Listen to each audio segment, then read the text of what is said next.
नमस्कार मित्रांनो, मी वीरेंद्र पिलोंद्रे आपल्यासमोर आता डिपार्टमेंटल PSI परीक्षेसाठी the protection of human right act 1993 बाबत माहिती घेऊन येतो आहे।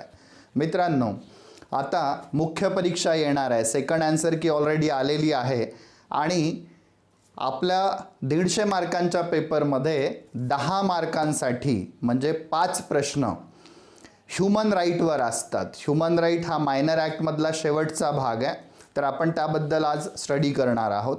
तर the protection of human right act म्हणजे मानवी हक्क संरक्षण कायदा हा 1993चा कायदा आहे।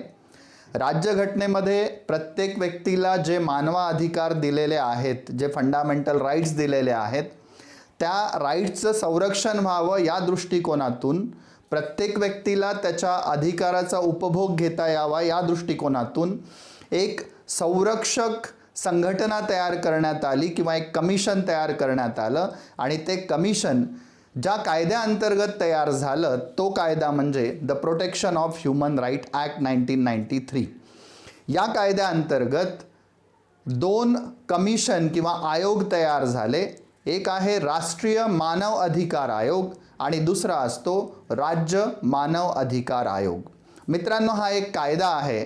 आयोग हा कायद्यानुसार किंवा संविधानातील तरतुदीनुसार तयार होत असतो, तर हा जो आयोग आहे तो या कायद्यानुसार तयार झाला, ज्याला आपण मानव अधिकार कायदा 1993 म्हणतो।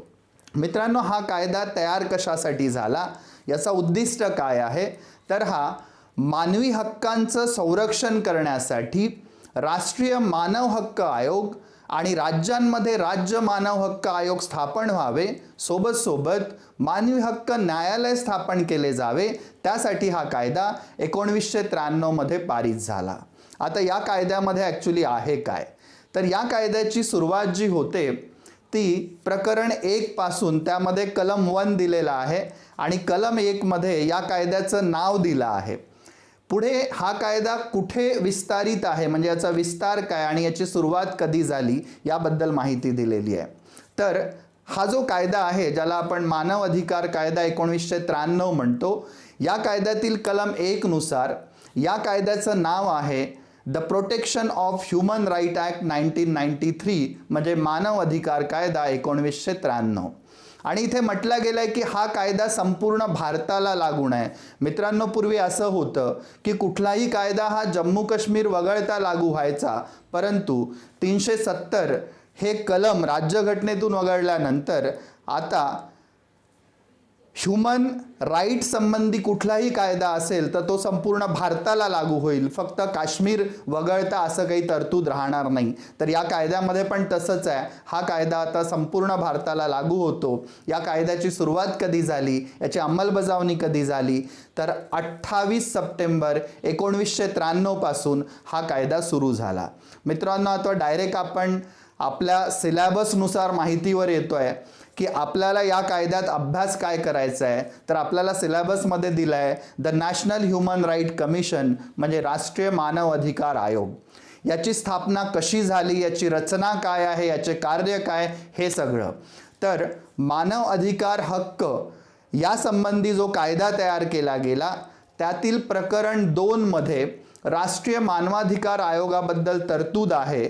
त्यातील कलम 3 मध्ये राष्ट्रीय मानवाधिकार आयोगाच्या स्थापनेबद्दल माहिती दिलेली आहे आणि यानुसार स्थापनेचे पूर्ण अधिकार जे दिले आहेत ते केंद्र सरकारला दिले आहे। म्हणजे मी असं म्हणू शकतो की मानव अधिकार हक्क संरक्षण कायदा कलम 3(1) नुसार राष्ट्रीय मानवा अधिकार आयोगाची स्थापना कोणाद्वारे केली जाते किंवा त्याचे अधिकार कोणाला आहेत, तर ते केंद्र सरकारला आहेत।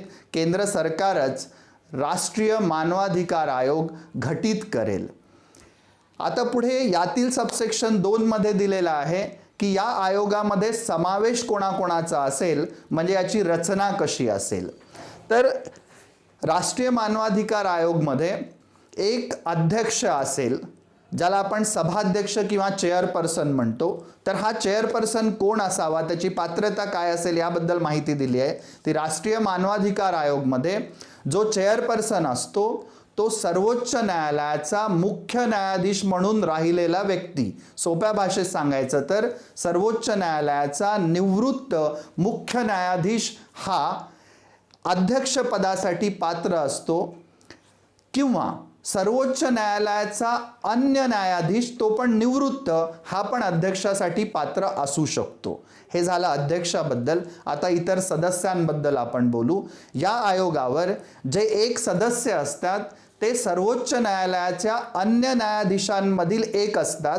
आता हे निवृत्त पण असू शकतात आणि जे सध्या कामावर आहेत म्हणजे पदावर आहेत असे पण व्यक्ती असू शकतात. दुसरे सदस्य हे उच्च न्यायालयाच्या मुख्य न्यायाधीशाचं काम करणारे किंवा निवृत्त झालेले असतात. 2 सदस्य झाले. आता नंतरचे जे सदस्य आहेत त्यात 3 सदस्य असतात आणि ते 3ही सदस्य मानव अधिकारासंबंधी तज्ज्ञ असतात, अनुभवी असतात. त्यात एक महिला असणे कंपल्सरी असतं. म्हणजे मित्रांनो, आता किती सदस्य झालेत तर एक सभाध्यक्ष राहील आणि सोबत 5 सदस्य राहतील. याला आपण 5+1 म्हणू शकतो आपल्या लक्षात ठेवण्यासाठी.